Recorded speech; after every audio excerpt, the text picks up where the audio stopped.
A little birdie the other day told me that Jack made some egg fried rice. Fingers crossed. I mean, there is always hope. I mean, out of all the videos that we have seen with Jack, he didn't make a bad pizza. And if you haven't seen that video, go check that out after seeing this one. Also, don't forget to hit the like button and subscribe to the channel if you haven't done so already.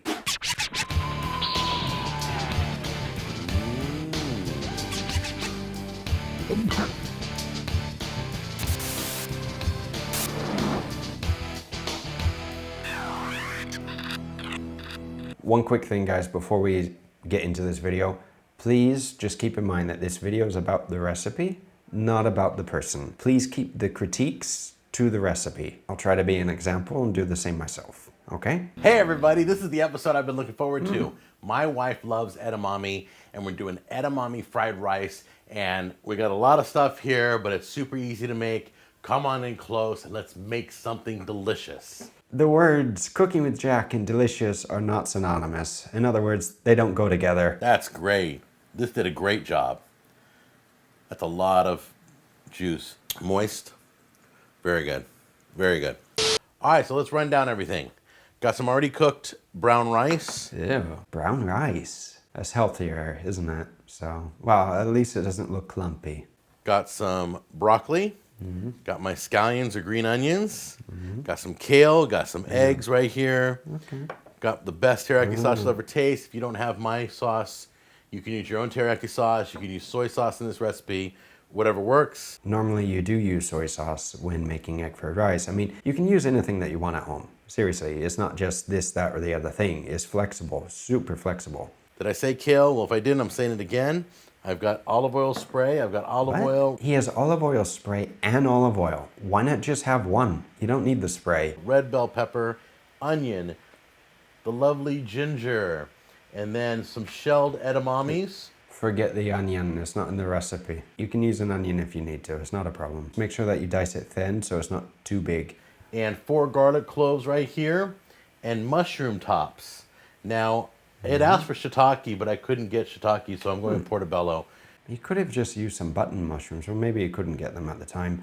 If anyone's wondering what's the difference between a portobello mushroom or like button or crimini mushrooms, technically speaking, it's the same mushroom. It's just that they pick the mushroom a lot later, so they allow it to grow a lot bigger. Also, when cooking portobellos, it is a good idea to scrape out the ribs on the inside, unless you want a very dark like sauce or anything else. It just turns everything black. Couldn't find shiitake. I don't know if it's out of season or the stores just weren't carrying them. So I'm going to go with this mushroom, and the recipe's down below. Let's get started. Go ahead and put your skillet on a high flame. Get that nice and hot. Now that your skillet's nice and hot, is what you're going to do is take your olive oil spray or any cooking spray. Take this off to the side here. You're going to spray it over here. Just give it a coat. There you go. Put it back on the flame. Let's talk about safety. When using olive oil spray, which is fat, it is a very good idea, and Jack's doing the right thing here. You want to do it away from the flame. So he is doing good, okay? Because what can happen if you do this over the flame is you have a fireball. And once you have a fireball in the flame, it can travel back upstream, and then you have a real problem. Put your eggs in there. You want to cover the whole bottom with your eggs. Okay, once the egg's in the pan, put one of these lids on top of it so you can cook the top at the same time. The recipe asks you to flip it, but you know what? I think that's just as good. The recipe told you to flip it. Whose recipe is Jack using? Why is Jack making an omelet instead of just adding this in with the like pan and everything with the rice? This is a little bit reminiscent of Rachel Ray, isn't it? When she did the same thing. I think it was with her like pad thai. No! This is what drunk college kids do. Once your egg's all cooked on the inside, stick this on a cutting board. Just slide it right out. And basically, it's going to look like something like this. An overcooked omelet. So just keep that on your cutting board for now. We're going to use that in a little bit. Okay, now bring your skillet back. Put half of your oil in, half the oil you're going to need. About 1 tablespoon. We're going to put in our broccoli. That is a lot of broccoli. Also, when you cut the florets, it's a good idea to cut them a lot smaller, because if you leave them big like this, they're going to take a long time to cook. And if you want to do it properly, the proper way I'm doing it is to blanch these first. Because if you do it like this, you can do it, but it's going to take a while. Bell pepper, kale, He's overcrowding the pan right now. and mushrooms. Take it easy so it doesn't fly all over the place. Oh my goodness, he is way overcrowding the pan. So the idea is, if you have a small pan and you have a lot of ingredients, you can saute the ingredients off 1 by 1 or 2 by 2, and then take them out and then add the new ingredients. And that way, instead of boiling all the ingredients, the water will have time to evaporate while the oil is searing all the ingredients. And you're gonna cook these vegetables down until they soften. I do have to say I like your lids. I mean, look at this. The lid fits tight. Oh, yeah. Well, I mean, and if you put the lid on it, it will speed up the cooking process because it will trap all the moisture in it, which is good, but not when you want to saute the veggies, because with a stir fry, you want like Uncle Roger says, no, that wok hay. And I can mix things up inside without even opening it. I love that. Okay, so you're gonna cook this down 4 to 5 minutes, and it should like shrivel up a little bit and give us some more room to work with. Oh, it's coming together nicely. Like Jack is saying, with the mushrooms and kale, and well, that goes for a lot of vegetables, including spinach. Normally when you cook spinach, you add a whole bunch to it, and then at the end of the day, you know, it's just like a few leaves that are left. In any case, it's because of you extracting all the moisture from those ingredients. All right, time to add the good stuff. Okay. A little bit of garlic, a little bit of ginger. Okay. Get that all mixed in. Cook this 1 to 2 minutes just until like it gets really fragrant. Okay, now here's the interesting part. They want me to push, I'm gonna do it over here. They want me to push the vegetables to one side. I've never done this before, but check this out. I know, Jack, we can tell, but whose recipe is he using? This is kind of reminiscent of Nick DiGiovanni's recipe, where he's pushing all the things to one side. To the edge of my wok, and then tilt my pan so the flame is hitting mostly one edge of the pan. Then you want Push the vegetables to one side. Put a little bit more of your oil in there, the rest of the oil. And then they want me to place the rice right in there. Ay, that's not enough space. Isn't that weird?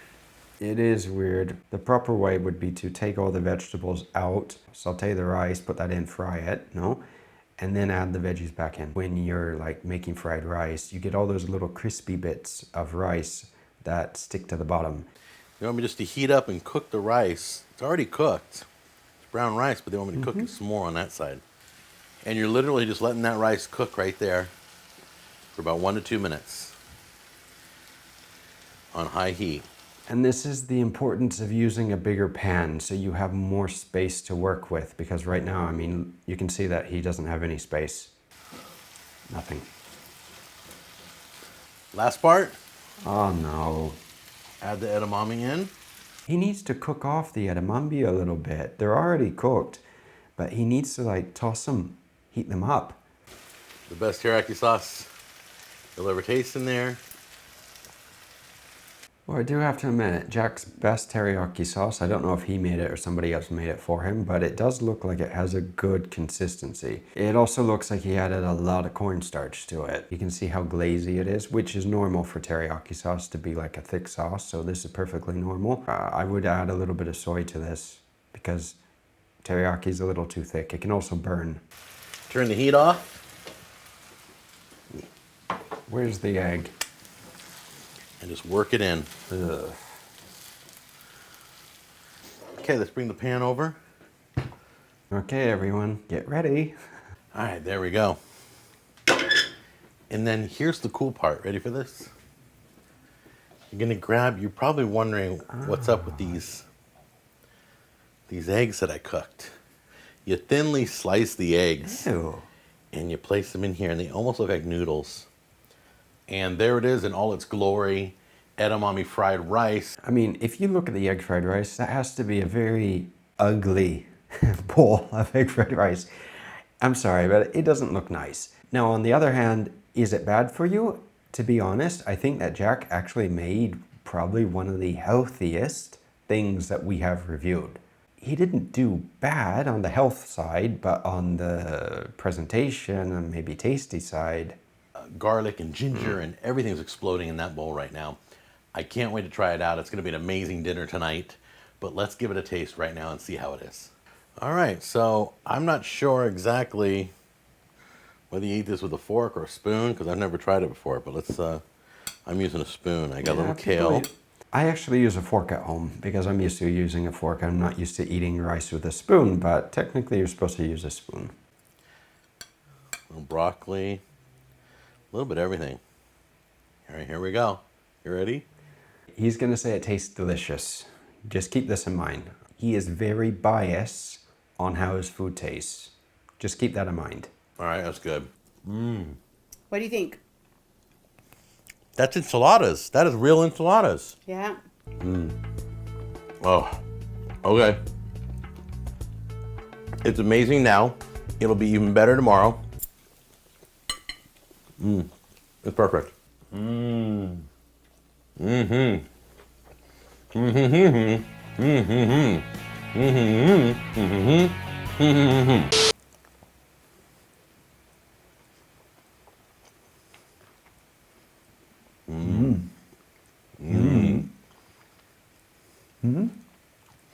You know, I have to tell you, these vegetarian dishes, it's like a mouthful of clean flavors. I know I've said this before, but it's like when I eat a hamburger, it kind of got like one common flavor. It's a hamburger. This, I can taste this. I can taste the kale. Another bite, I can taste edamame. Another bite, I can taste broccoli.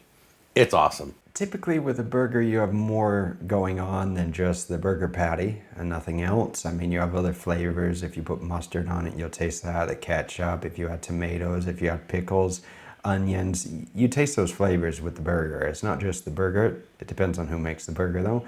Hard to say on how it tastes because it looks horrible. I don't think it tastes awful because I know what all these separate ingredients taste like. I know what a lot of these ingredients with stir fry taste like because I use them. But presentation needs a little help. Another great recipe on Healthy Eating Month. You guys, thanks for joining me. I'll see you on the next episode. Take care. Overall, I don't think this has been probably the worst egg fried rice ever. So maybe it's not the worst. Let me know, of course, what you think, guys. But if you haven't seen any of our previous reviews with Jack, you need to see them because I'll tell you what, this isn't the worst out of what we have seen. Like, we have seen some really disgusting recipes, especially the enchiladas. That I almost lost my lunch twice. So get a little milk and just kind of pour it in. You don't want to pour too much, so don't put too much at the beginning. Just kind of pour a little.